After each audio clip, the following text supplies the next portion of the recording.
Salut, aujourd'hui on va parler de plantes comestibles un peu originales. Je sais que pour beaucoup l'hiver c'est le moment de la plantation des arbres, pour beaucoup, pour moi aussi d'ailleurs. Il y a plein d'arbres qui sont plantés en hiver, du coup j'avais envie de vous donner quelques idées, voilà, des idées un peu originales pour pouvoir récolter des fruits tous les mois de l'année. Bon, moi je m'intéresse, je suis passionné par ce qu'on appelle les forêts comestibles, et du coup dans une forêt comestible il y a une grande diversité de végétaux. Ça va du cerisier, pommier, en passant par les vignes, les pommes de terre, les courges, etc., tout ce que tout le monde connaît. Mais justement, comme tout le monde connaît les pêches, les pommes, les tomates, les pommes de terre et les poireaux, je vais essayer de vous proposer des plantes plutôt originales que l'on peut implanter dans une forêt comestible pour récolter tous les mois de l'année. Alors évidemment, la période de récolte va dépendre de plusieurs choses malgré tout, même si je vais vous faire des propositions. Il faut quand même prendre en compte que la période de la récolte va dépendre de la région, du climat et également des variétés que l'on va implanter. Par exemple, pour le mois de janvier, j'ai marqué les kakis. Alors les kakis, ceux qui en ont, ceux qui connaissent vont me dire mais les kakis on les récolte avant janvier. En fait, ça va dépendre de la variété de kakis que l'on va implanter.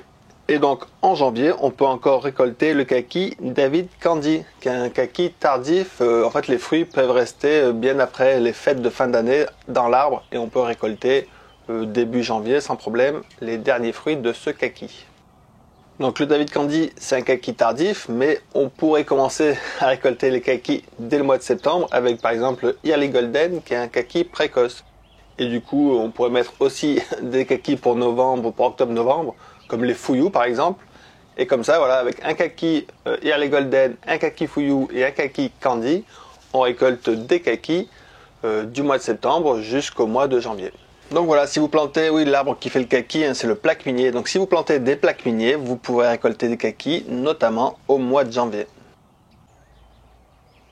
Et du coup, les plaques miniers, ce sont des arbres qui font plus ou moins 12 mètres, ça va dépendre aussi de la variété, et qui ont une résistance au froid aux alentours de moins 20 degrés. Ça va dépendre également de l'exposition au vent, de l'humidité du sol. Mais voilà, on va dire que grosso modo, ça fait 12 mètres de hauteur et ça résiste à moins 20 degrés.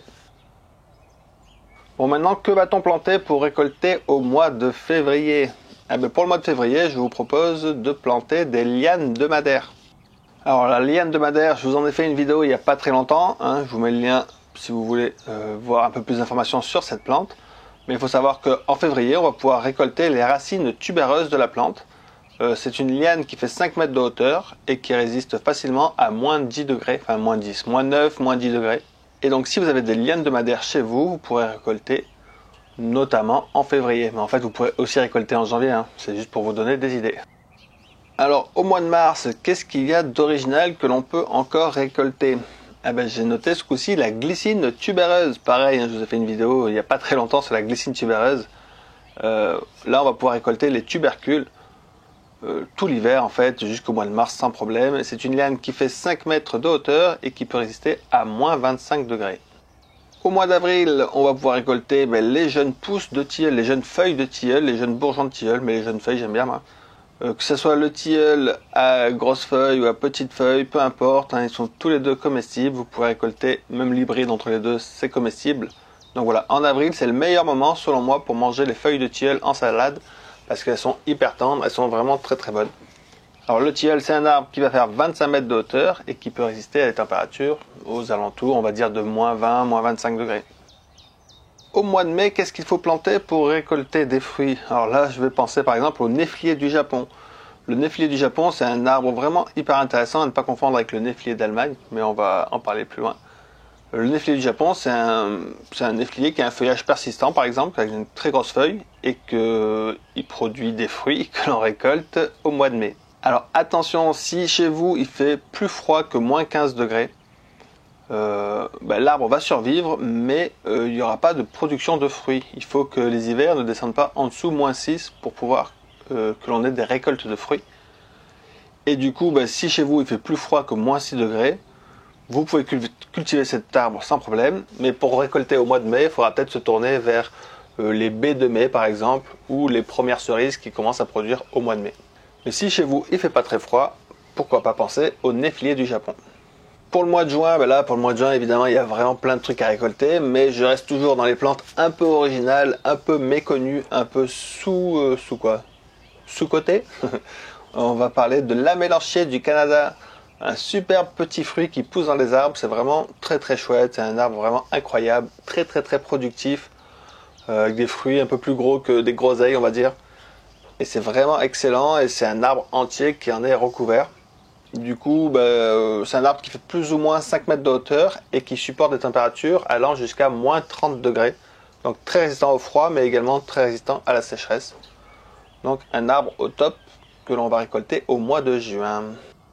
Pour le mois de juillet, il y a également plein de fruits bien connus à récolter, mais là j'en mets un qui est un peu moins connu, quoique c'est la muroise. C'est le croisement entre la mûre et la framboise. C'est une genre de ronce sans épines qui fait des fruits entre la mûre et la framboise. Donc, les tiges sont longues de 5 mètres et la plante résiste facilement à moins 17 degrés.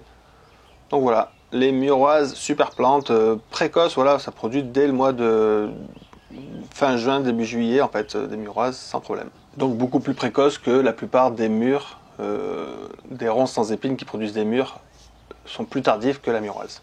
Au mois d'août, pour rester dans les fruits originaux, là je pense à l'aziminier qui est vraiment un excellent fruit, vraiment très très très très bon, l'aziminier.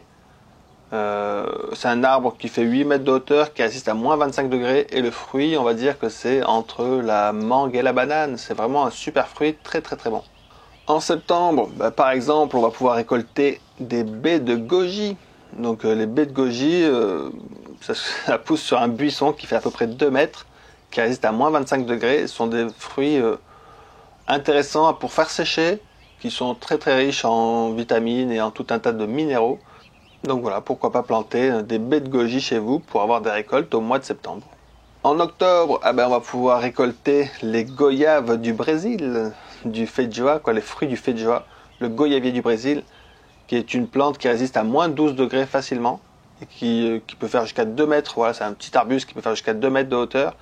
Et les fruits se récoltent au mois d'octobre et c'est vraiment excellent, des petites goyaves au jardin. En novembre, il sera possible de récolter des kiwis. J'ai pas mis le kiwi parce que je voulais être un peu original. Donc le kiwi, c'est des petits kiwis que l'on peut manger avec la peau. Et c'est pas des peaux avec des poils, voilà, c'est une peau très fine que l'on peut manger.